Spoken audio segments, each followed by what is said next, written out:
Kegiatan ini dapat terlaksana dengan baik, aman dan lancar, serta jadikanlah momentum ini untuk senantiasa memupuk rasa kebersamaan dan mempererat silaturahmi di antara kami.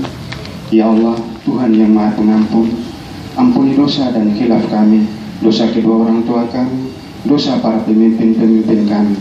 Perkenankanlah doa kami. Rabbana atina fid dunya hasanah wa fil akhirati hasanah wa qina azabannar walhamdulillahirabbil alamin. Amin.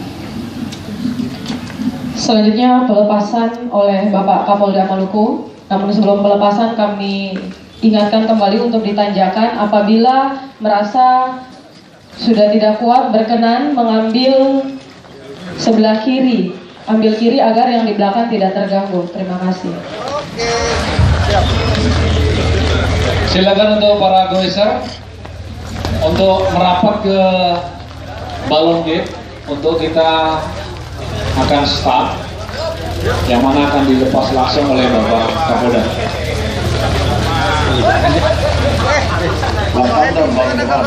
Ayah baik kan?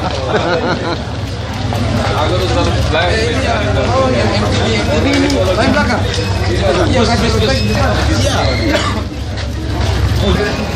Persiapan guys, Pak Eko.